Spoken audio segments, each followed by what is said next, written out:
irmãos, a paz do Senhor.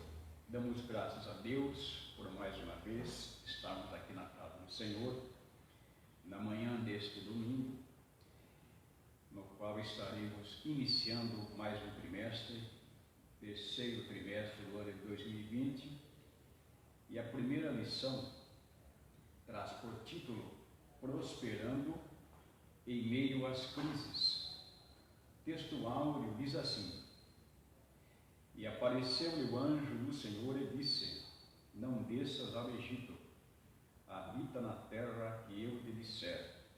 Gênesis 22, 26, melhor dizendo, versículos 2. Verdade aplicada. O estudo da vida de Isaac contribui na aprendizagem sobre como devemos nos comportar em tempos de crise. Textos de referência está no livro de Gênesis, capítulo 26, a partir do versículo 1 até ao versículo 6. E havia fome na terra, além da primeira fome, que foi nos dias de Abraão. Por isso foi Isaque a Abimeleque, rei dos filisteus, em Gerar.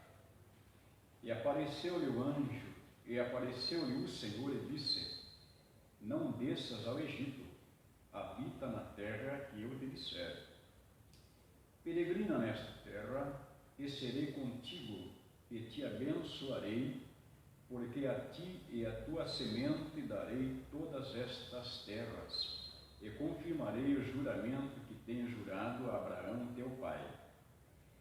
E multiplicarei a tua semente como as estrelas do céu, e darei à tua semente todas estas terras, e em tua semente serão benditas todas as nações da terra. Porquanto Abraão obedeceu a minha voz e guardou o meu mandado, os meus preceitos, os meus estatutos e as minhas leis. Assim habitou Isaque em Gerar. Introdução. Esta lição nos ensina que, mesmo em meio à escassez de alimentos que a terra estava atravessando, Isaque prosperou. A crise não pôde dominá-lo, pois a bênção do Senhor estava sobre ele. Tópico 1. A pedagogia de Deus. Deus prometeu a Abraão que sua descendência seria como as estrelas do céu. Porém, neste momento, Abraão já deveria possuir quase 80 anos. É preciso fé para crer que um senhor idoso, com o agravante da esterilidade de sua esposa, possa gerar um filho, quanto mais ser pai de uma grande nação. Mas Deus não é homem para que minta.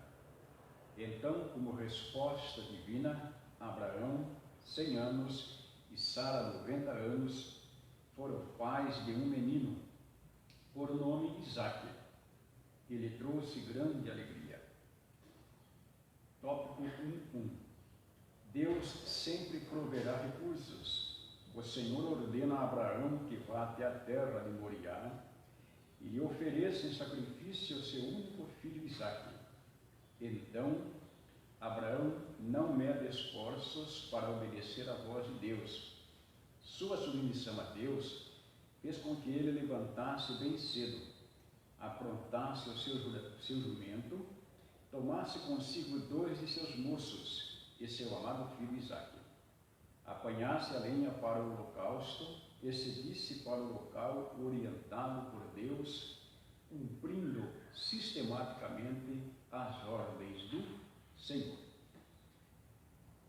Amados irmãos em Cristo Jesus, a lição de hoje, ela se baseia na vida de alguns homens de Deus, personagens do Antigo Testamento, mais precisamente Abraão e Isaque. A lição de hoje, ela vai nos impulsionar a termos vitória em tempos difíceis, mais precisamente, conforme disse o comentarista, em tempos de crise. No começo desta lição, o comentarista retoma por base Abraão e fala da promessa que Deus fez para este homem, dizendo que a descendência dele seria como as estrelas do céu. A ciência afirma que há mais estrelas no firmamento do que a areia que existe nas praias dos mares. E por incrível que pareça, disse a certa feita Hernandes Dias Lopes, se você tomar um copo e colocar areia dentro dele, levar até a mesa da nossa residência e despejar a areia na mesa, experimentarmos contar, para ver se a gente consegue contar os grãos que existem no copo de areia. Agora, no firmamento, existem mais estrelas do que areia. E a Bíblia diz que Deus chama todas as estrelas por nome. Deus falou para Abraão que a descendência dele, Deus usa uma linguagem figurada para mostrar quão grandiosa seria a nação que Deus levantaria dos lombos desse homem, mesmo ele não tendo filhos. Humanamente falando, é praticamente impossível de acontecer isso. Uma mulher com 90 anos de idade ainda amamentar uma criança. Só Deus pode fazer isso. É por isso que o comentarista diz assim, que é preciso crer, ou seja, é preciso ter fé, é preciso ter confiança, é preciso ter uma certa experiência com Deus, um certo grau de familiaridade com o Senhor para crer neste milagre. Mas a Bíblia diz que com 100 anos de idade, Abraão ficou pai e Sara, aos 90 anos de idade, ficou mãe. E diz a Bíblia que foram pais de um menino por nome Isaque. Aliás, o próprio Deus foi quem deu nome para este menino. É uma passagem conhecida de todos nós, acredito eu, mas ela tem uma grande relevância para a nossa fé, para alencar a nossa confiança no Senhor, que Deus, em muitas ocasiões, Ele trabalha contra a lógica humana. Nós temos exemplos na Bíblia que Deus, Ele já abriu um caminho no meio do mar. O Senhor já usou uma queixada de jumento, já usou cântaros, e assim por diante. São coisas sobrenaturais que desafiam o intelecto e a mente humana. Porque o Deus que nós servimos, irmãos, o Deus que nós adoramos, o Deus que nós cremos, o Deus que nós pregamos, o Deus que nós temos um pouco de conhecimento dele, através de Jesus Cristo, por intermédio do Espírito Santo, não há limites para ele. E no ponto 1.1 diz assim que Deus sempre proverá recursos. E diz assim, o Senhor ordena a Abraão que vá até a terra de Moriá e lhe ofereça em sacrifício o seu único filho. Por que a Bíblia fala único filho, sendo que Abraão tinha 2 filhos? O primogênito de Abraão era Ismael. Só que Ismael não era o filho da promessa. Quando Deus pede que Abraão imole a Isaque, ele diz assim, aquele é quem tu amas. Isto não quer dizer que Abraão não amasse Ismael. Claro que amava, era pai dele, pai biológico. Mas pelo fato de Isaque ser o filho da promessa, o filho do concerto, em qual repousaria toda a esperança que traria futuramente a salvação a toda a humanidade, repousava em Isaque.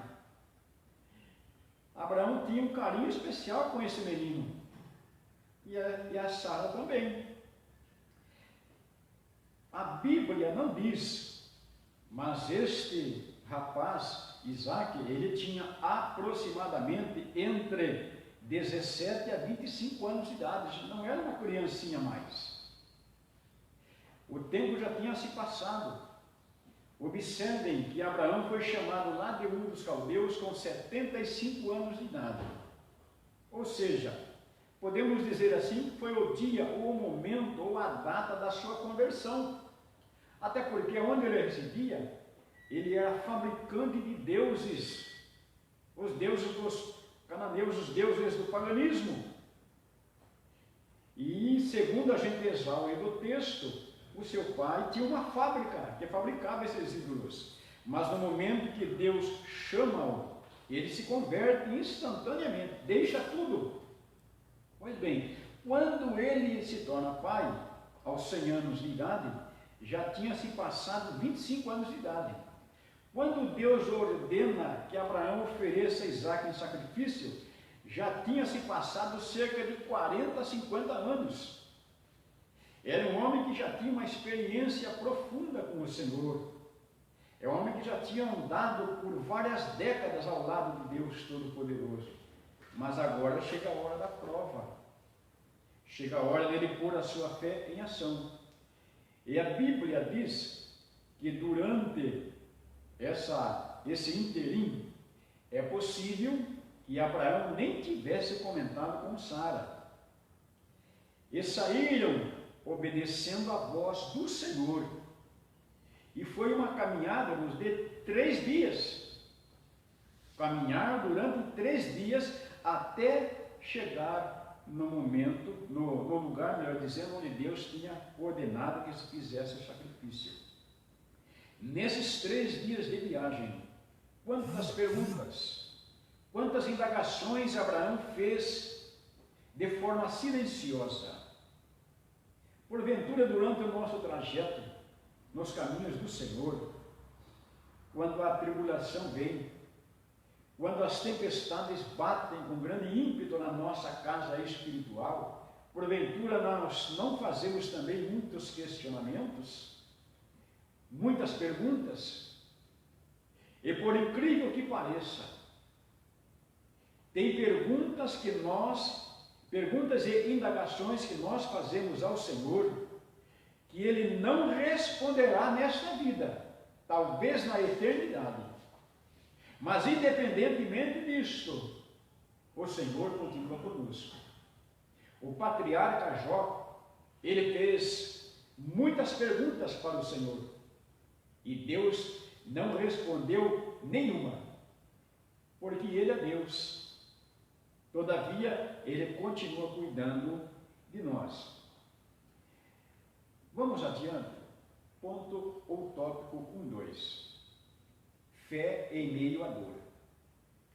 A fé de Abraão nos incita a uma confiança extrema em Deus. Durante a caminhada até o local do sacrifício, Isaac pergunta ao pai sobre o cordeiro que será oferecido. Abraão tinha plena certeza de que existia uma esperança em meio ao caos que os aguardava. Olhando mais de perto a vida de Abraão, podemos dizer que nos momentos da crise que a fé faz a diferença nas atitudes tomadas. Com sua atitude, Abraão ensina a Isaac que ele servia um Deus provedor de todas as coisas. Pairava sobre Abraão, transmitir, e é exatamente isso que ele fez, transmitir a confiança que ele tinha no Deus Todo-Poderoso, transmitir para Isaac.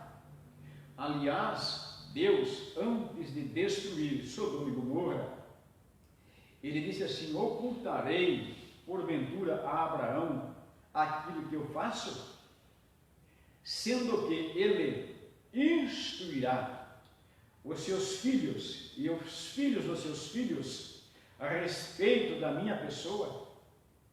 Ou seja, este homem, ele foi chamado na Bíblia o amigo de Deus, um termo que, acredito eu, não sei se teve outro personagem que recebeu essa alcunha, o amigo de Deus. Tamanha era a sua intimidade, sua familiaridade com o Senhor. E diz aqui que a fé de Abraão nos incita, ou seja, nos instrui, nos admoesta a uma confiança extrema em Deus, ou seja, toda a nossa confiança tem que estar depositada no Senhor. E a confiança gera fé, e a fé gera esperança.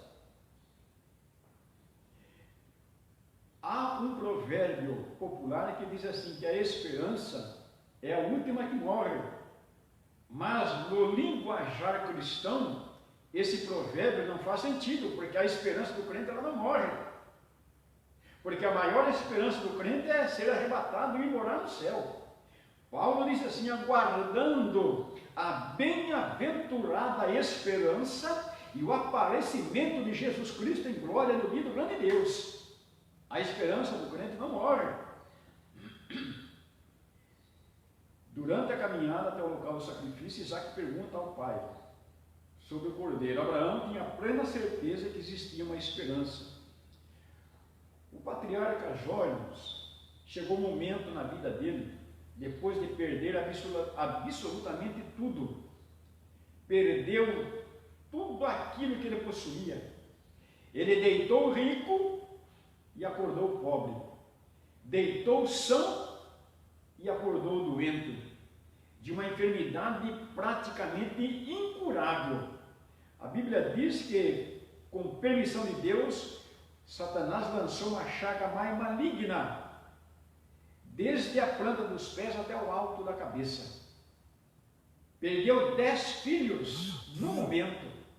A sua esposa entrou numa depressão tão profunda que perdeu a razão. Estava praticamente só.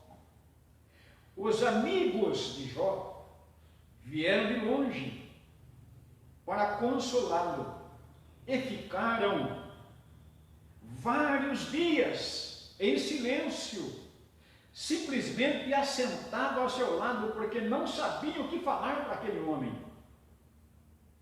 Chegou no momento que o estado era tão desesperador que ele passa a tecer comentários da sua esperança. Ele diz assim, que o Senhor, Ele quebrou-me de todos os lados, e eu me vou sem esperança. Aí ele compara a esperança com uma árvore, e diz assim, porventura, a esperança para uma árvore, depois de ser cortada rente ao solo, porventura voltará a brotar? Aí ele compara a esperança com a pedra e as águas. Ele diz assim, as águas gastam as pedras, e as enchentes afogam o pó da terra, e tu fazes perecer a esperança do homem. Mas diante deste quadro sombrio e caótico, o Espírito Santo começa a mover e a trabalhar e agir lá no íntimo deste homem.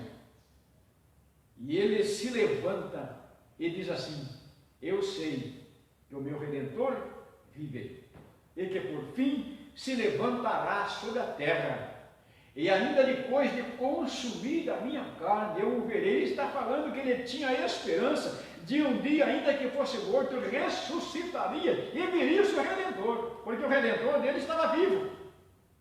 Isso é esperança. Os 3 sustentáculos da fé cristã que devem nortear a conduta de todo crente. Paulo diz assim, que a fé, a esperança e o amor, esses 3 sustentáculos, essas 3 virtudes caminham juntas, abarcando todo e norteando toda a vida do crente. Abraão tinha essa esperança. Ponto 1.3. Isaac conheceu o Deus da provisão. A resposta de Abraão nesse momento foi uma das maiores provas de fé que as Escrituras mencionam. Este Abraão era o mesmo que tivera uma experiência com Deus de maneira especial no passado. quando o Senhor lhe escolheu ainda em Ur dos Caldeus. Mas era hora de Isaque ter a sua experiência com Deus, assim como Abraão, seu pai. Diante da ação do Senhor em providenciar um cordeiro, Isaque foi impulsionado a ter uma extrema confiança no Senhor. Quando chegamos no pé do Monte Moriá, Abraão disse assim para os seus moços: fiquem aqui, eu e o meu filho subiremos ao monte, nós vamos adorar ao Senhor, depois nós tornaremos para vós. Mas Deus não tinha ordenado que ele imolasse a Isaque, que ele oferecesse seu filho em sacrifício. Absolutamente, irmãos, Abraão, ele foi convicto para o monte. Ele tinha certeza absoluta que ele mataria o filho, mas depois que o filho fosse morto, Deus ressuscitaria o seu filho, porque Deus já tinha uma promessa com ele. Deus prometeu que da semente de Isaque ele abençoaria todas as nações. Agora Isaque morrendo, a promessa de Deus, como que ela se cumpriria? Alguém pode imaginar, mas Deus poderia ter dado outro filho para Abraão, mas acontece que Deus já tinha falado que em Isaque, não era outro filho, era em Isaque, seriam benditas todas as famílias da terra. Ele tinha certeza que ele mataria o filho, mas Deus ressuscitaria. No texto, em Gênesis, não está escrito essas palavras, mas o autor da epístola aos Hebreus, ele diz que Abraão, em esperança, ele o recobrou. No original, transportado ou transliterado, ou traduzido para o nosso vernáculo, quer dizer que Abraão tinha a certeza absoluta que Deus o ressuscitaria depois que ele o matasse. Quando Isaque faz uma pergunta: meu pai, aqui está todos os preparativos para o sacrifício. Aqui tem a lenha, o fogo também, o cutelo também está aqui, à disposição do Senhor. Mas cadê o cordeiro para o holocausto?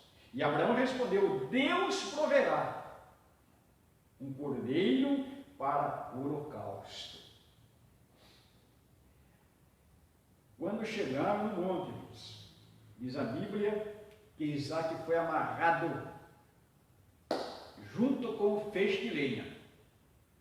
O moço, irmãos, se quisesse fugir, fugiria com maior tranquilidade. Como que um senhor idoso de 120 anos aproximadamente vai conseguir segurar um jovem no vigor da sua vida? Mas Isaque aprendeu a ter confiança e exercer a sua fé, porque viu o testemunho de seu pai. Nós que somos pais, não podemos ser crentes só dentro da igreja. Nós temos que transmitir para os nossos filhos a fé neste Deus vivo e todo-poderoso, para que quando os nossos filhos adquirirem uma idade da razão que sabe discernir entre o certo e o errado, eles também possam adquirir fé e professar a sua crença e fé nesse Deus poderoso. Pois bem, foi exatamente o que Isaque aprendeu ao ser transmitida por Abraão. Mas a Bíblia diz que no momento que Abraão ergue seu braço para imolar seu filho, ele ouve a voz do anjo de Deus dizer: Abraão, Abraão, não estenda suas mãos para fazer nenhum mau ao moço, porque agora eu sei que você teme a Deus. Meus irmãos, alguém já pregou dizendo assim, essas palavras era como se Deus estivesse dizendo: agora eu sei que você é crente, Não sei se é correto, né, pronunciar, mas a gente respeita. Mas, na realidade, o que Deus estava propondo para Abraão nesse teste era ver a sua fidelidade, era testar a sua fé, para que Abraão colocasse a sua fé em ação. Porque, segundo o apóstolo Tiago, a fé sem obras, ela é morta. Aliás, a carta do apóstolo Tiago, os pais da igreja tiveram uma certa dificuldade em acertar a carta de Tiago como canônica, ou seja, como carta sagrada, como carta inspirada pelo Espírito Santo. Por quê? Os pais da igreja, quem eram os pais da igreja? Foi a geração que sucedeu os apóstolos, a partir do final do século I, adentrando no século II da era cristã. São chamados os pais da igreja, e eles tiveram, segundo a história, uma grande relutância em aceitar a carta do apóstolo Tiago, porque eles tinham a impressão que elas se chocavam com a carta de Paulo aos Romanos, porque o tema da carta aos Romanos é a graça, tá? E Paulo diz assim, que o homem, ele é salvo pela graça e não pelas obras. Acontece que Paulo não está dizendo que a graça de Deus era destituída de obras, não. O apóstolo Tiago, ele disse assim, que aquele que tem fé também tem obras, porque se alguém diz que tem fé, mas não pratica boas obras, a fé é morta. Pois bem, Abraão exerceu fé no Senhor, não exerceu, mas qual foi a obra? A obra que Abraão fez, executou, foi oferecer o seu filho a Deus. Isso é obra. Pois bem, e as obras estão atreladas aos frutos, que são caracterizados e produzidos pelo Espírito Santo. Quando Abraão, ele olha para cima e vê que o Senhor fala com ele, ele abaixa a sua mão e instantaneamente desamarra o lenho e tira o Isaque. E diz a Bíblia que ele olhando, ele viu um carneiro amarrado pelas pontas. Quem é que amarrou aquele carneiro, irmãos? E segundo alguns estudiosos, lá no Monte Moriá não era habitar de carneiro nem de cordeiro, não, era habitar de cabras monteses, das cabras monteses, não é habitar de cordeiro, mas o Senhor é aquele que trabalha contra a lógica humana. Tenho certeza, tanto na minha vida, quanto na vida dos irmãos que estão nos assistindo, Deus já fez coisas extraordinárias que desafiam a mente humana, porque Ele é Deus em cima do céu, e é Deus embaixo na terra, é Deus na esquerda, é Deus na direita, é o Deus das luzes, é o Deus das trevas. Quando Ele quer fazer, ninguém pede. Foi exatamente o que aconteceu. Aí eles tomam o cordeiro, o carneiro, oferecem sacrifício e descem exaustivamente felizes, radiantes, com a fé alicerçada. Saíram da fornalha preparados, foram testados e passaram na prova. A intenção de Deus, irmãos, quando Ele permite que os seus filhos passem por lutas e embates, não é com a intenção de ver o seu filho sofrer, não. Qual pai, em sã juízo, ele gosta de ver o seu filho sofrer? Nenhum pai. Aliás, nós praticamente gostamos mais dos nossos filhos do que de nós próprios. Tem coisa que nós fazemos para os nossos filhos que para nós a gente nunca fez, porque são herança do Senhor. Agora imagine Deus, que é o Pai das luzes, que habita na luz inacessível, que nele não há mudança nem sombra de variação. Jesus Cristo, ele foi claro: se um filho pedir pão, porventura vocês vão dar uma pedra? Se um filho pedir peixe, alguém vai dar uma serpente para ele? Obviamente que não. Aí Jesus continua dizendo: se vós, sendo maus, sabeis dar boas dádivas aos vossos filhos, quanto mais o vosso Pai Celestial. Sendo assim, irmãos, toda tribulação, toda luta, toda tentação, ela não nasce na vontade diretiva de Deus. É importante ressaltar que a vontade de Deus é dividida em 3 etapas, em 3 situações, de 3 formas diferentes e variadas. Existe a vontade diretiva de Deus, a vontade permissiva de Deus e a vontade consentiva de Deus. Toda tribulação, todo embate, toda enfermidade, toda luta, todo combate que o crente passa está atrelada na vontade consentiva e na vontade permissiva do Senhor. Para que seus filhos cresçam, para que seus filhos amadureçam, para que seus filhos adquirem experiência de vida, tanto na esfera material quanto na esfera espiritual, para poder transmitir os ensinos, a graça de Deus, para que as pessoas vão adquirindo experiência com Deus também e se aproximando do Senhor. E Ele tem todo o direito de fazer isso, porque Ele é Deus. Vamos adiante.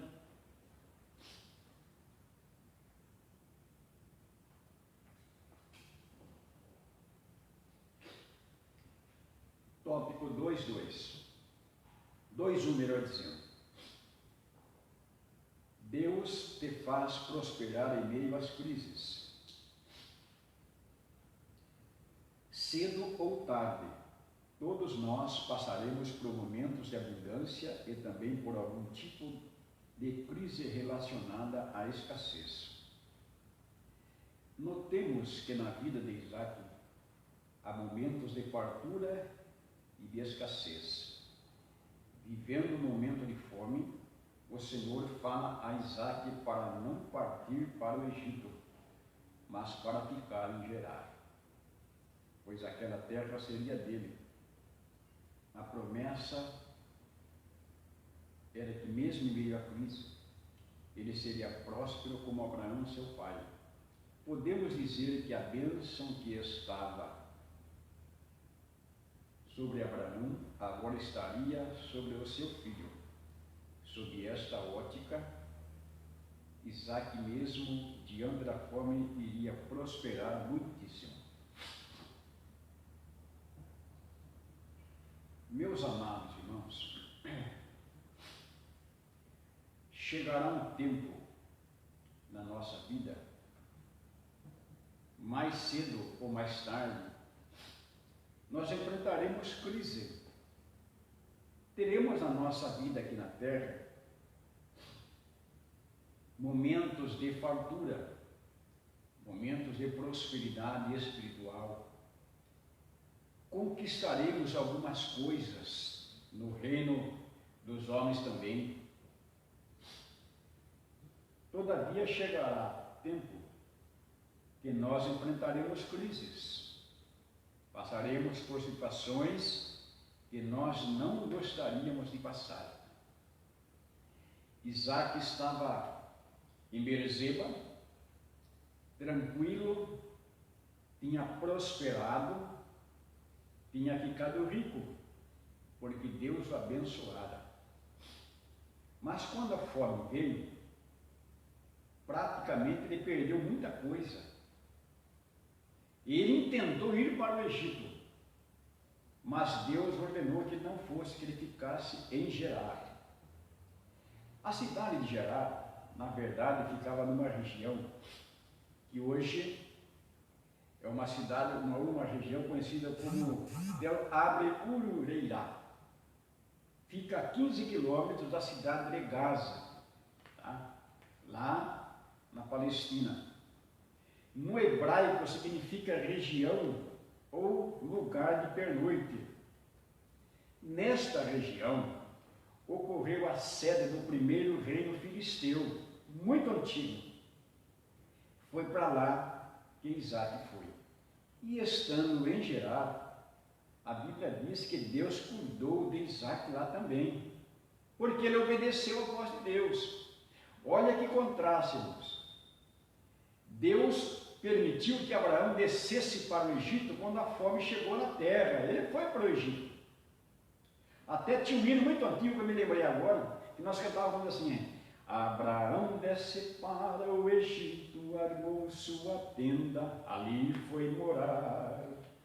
Pois bem, desceu para o Egito. Agora para Isaac, Deus falou: não desça para o Egito não, fica aqui mesmo, que eu vou te abençoar onde quer que você esteja.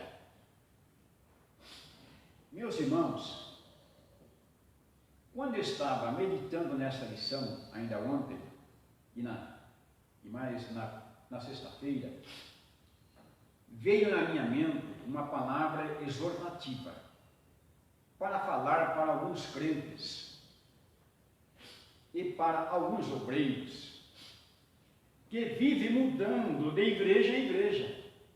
Ele percorre a cidade toda, a região toda. Passa-se o tempo, você não sabe a identidade dele, em qual igreja ele congrega. Porque em todas as igrejas ele acha um defeito extremo e não fica nela. Mas o servo do Senhor deve evitar esse tipo de situação. Deve florescer onde foi plantado. Se você for bênção na mão de Deus, o Senhor te abençoará onde você estiver. Deus ordenou, falou para Isaac que ele não saísse dali daquela região. E diz a Bíblia que Deus abençoou, mesmo estando em Gerar, na terra dos filisteus. Vamos adiante para nós estarmos encerrando. Ponto 2.2. Tomando decisões em meio às crises. Precisamos entender que Deus permite que passemos por testes para apreciar qual decisão iremos tomar. Não restam, aliás, exemplos de pessoas que foram testadas no quesito fé e foram aprovadas. Noé, Abraão, Moisés, Rute, Paulo, entre outros. Isaac também pôde ser incluído nesta galeria. Deus foi bem claro, ele não deveria descer ao Egito, pois ali em Gerar ele seria abençoado.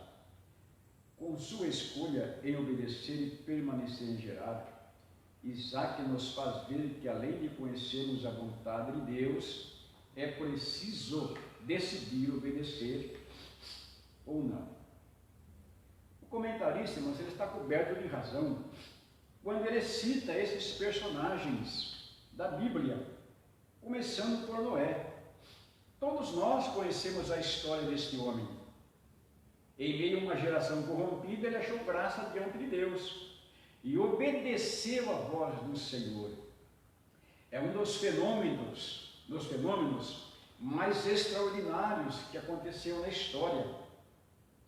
Deus ordenar para que um homem construísse uma embarcação em terra seca. Isso desafia até hoje as pessoas descrentes. Até alguns cientistas não acreditam nisso.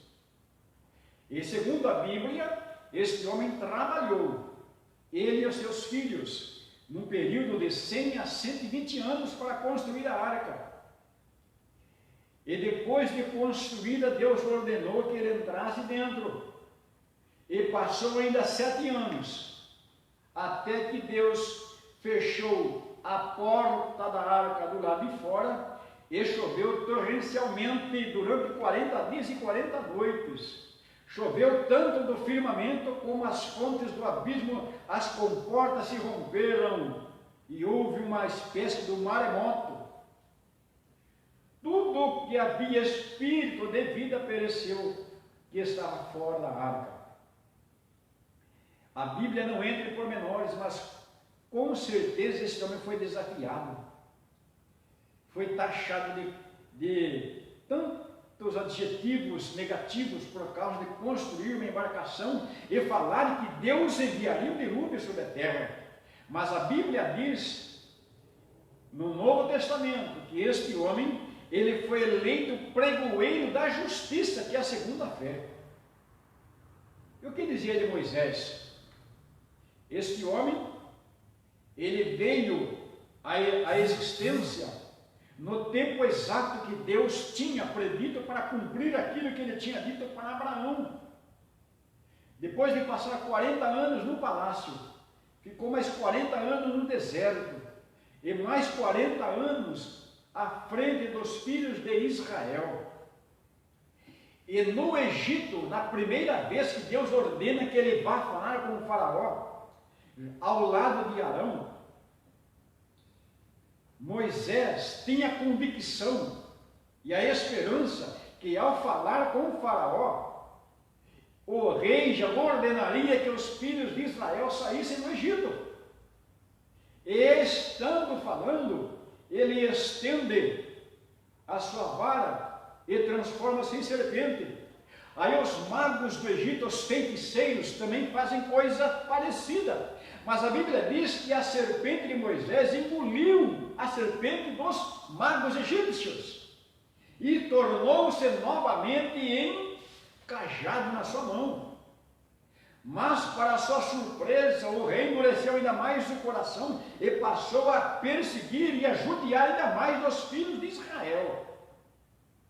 E duvidaram da sua chamada. Mas aí Deus ainda faz mais 9 milagres na terra do Egito. Ele sai do Egito com todo aquele povo. Mas diante do Mar Vermelho, a sua fé é novamente atestada. Os exércitos vinham ao seu encalço. Como atravessar o Mar Vermelho? Mas Deus também abriu o Mar Vermelho. O que você tem na mão, Moisés? É um cajado, estende no mar. Aí eles saem e começam a caminhar. E no caminho, depois de andar em 3 dias, o povo ficaram com sede. Acabou a água no caminho. Se depararam com as águas de mar, mas as águas eram amargas, não eram águas potáveis. E todos murmuraram contra ele, a sua fé novamente atestada. E Deus proveu um jeito. Depois faltou carne, não tinha carne no deserto. Os israelitas sentiram saudades das panelas do Egito. Deus fez milagres, fez chover codornizes para que eles comessem carne. Aí chegou um tempo, Deus ordenou que Moisés subisse no Monte Sinai. E Moisés ficou 40 dias a sós com Deus, irmãos. Quando chegou o momento de descer, Deus falou: Moisés, desça no arraial, porque está havendo barulho estranho lá embaixo. Quando Moisés desce, ele vê que o povo estava se prostituindo e adorando um bezerro de ouro, e estavam dizendo assim: esse foi o Deus que nos tirou da terra do Egito. Ele não aguentou isso, foi demais para o seu coração. Arrebentou as pedras e ordenou que matassem todos os infiéis, para que a maldição do Senhor saísse do meio do povo. Pela segunda vez, ele sobe no monte com Deus, fica mais 40 dias para interceder em favor do povo. Irmãos, a fé deste homem foi provada ao extremo. Aí o comentarista também fala a respeito de Ruth. Essa jovem era moabita, não era israelita. Ela ficou viúva porque ela casou-se com um dos filhos de Noemi, que tinha saído de Belém e tinha ido para Moabe, porque em Belém não estava havendo pão. Mas de repente o Senhor abriu o céu e começou a abençoar Belém. E eles ficam sabendo que estava havendo pão em Belém. E ao voltar, junto com Noemi, ela tinha ficado viúva, porque morreu os seus esposos. Mas chegando em Israel, o Senhor abençoou. Ela casou com Boaz e tiveram um filho. E este filho gerou outro filho. E diz a Bíblia no Evangelho conforme escreveu Mateus capítulo 1, versículos 5 e 6, que ela é bisavó do rei Davi, de onde descende Jesus Cristo. Olha que coisa tremenda. Aí o comentarista fala a respeito de Paulo. Este homem, irmãos, eu costumo dizer que Jesus Cristo desceu pessoalmente do céu para salvar este homem.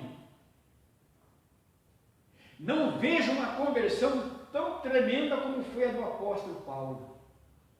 Ficou cego por alguns dias, Jesus envia um dos seus discípulos chamado Ananias, chega onde está este homem cego e orando, e impõe as mãos sobre ele, e diz assim: irmão Saulo, o Senhor Jesus que te apareceu no caminho para Damasco, me enviou para que eu coloque as mãos sobre você, e você volte a ver, e seja cheio do Espírito Santo.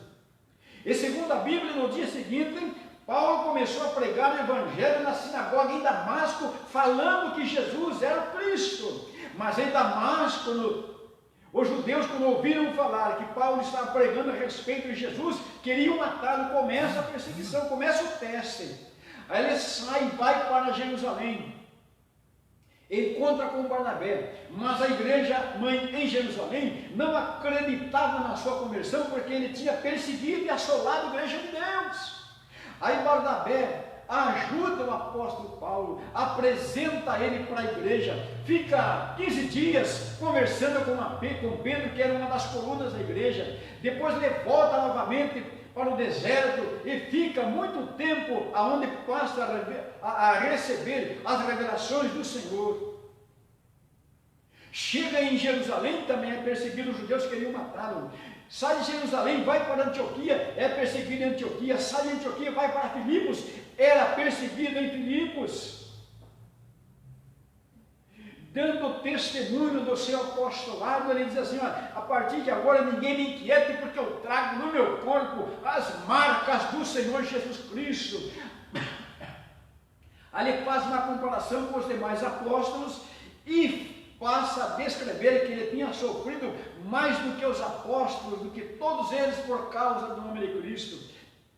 Em Filipenses capítulo 4, versículo 13, depois de dizer: eu sei estar abatido e sei estar fortificado, eu sei ter abundância e sei passar necessidade, porque eu posso todas as coisas naquele que me fortalece. Recebeu espinho na carne.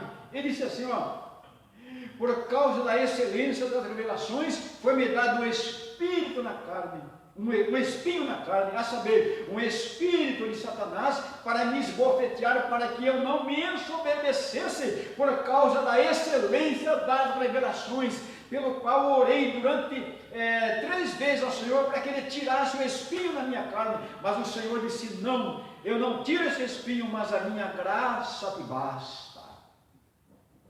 Aí ele se levanta e disse assim: agora eu posso gloriar-me nas tribulações, porque eu tenho a convicção e a certeza absoluta que quando eu estou fraco, então eu estou forte. Amados irmãos em Cristo Jesus, que Deus continue nos abençoando através de Jesus Cristo nosso Senhor e através da sua santa e bendita palavra. Estamos vivendo os últimos dias da igreja na terra, uma crise sem igual, acontecimentos que desafiam a nossa fé, que nunca aconteceram na história dos homens. O planeta todo foi afetado, a economia caiu, a crise bateu a porta de muita gente, mas tenhamos a convicção: o Senhor continua conosco e nós teremos vitória, porque Paulo diz assim, que Cristo Jesus, Ele nos conduz de triunfo em triunfo, de vitória em vitória, graças a Deus que nos dá vitória por intermédio de nosso Senhor e Salvador Jesus Cristo. Oremos. Nosso Deus e nosso Pai, te louvamos, bendizemos o teu nome pela oportunidade de estarmos falando um pouquinho mais da tua santa palavra. E rogamos, meu Deus, que as mãos do Senhor continuem estendidas sobre nós, continue abençoando o teu povo, abençoando a tua igreja, abençoando as nossas lideranças, todos os departamentos da nossa igreja, desde a criança de idade mais tenra até aquele mais experiente. Continua nos guardando, Senhor, nos protegendo, nos amparando, escondendo-nos no esconderijo do Altíssimo, e que na sombra do Onipotente possamos descansar. Abençoai e guardai a nossa cidade, abençoai e guardai o nosso estado, abençoai e guardai a nossa nação brasileira. É que eu te peço e desde já te agradeço, em nome de Jesus, que vive para sempre. Amém. Graças a Deus.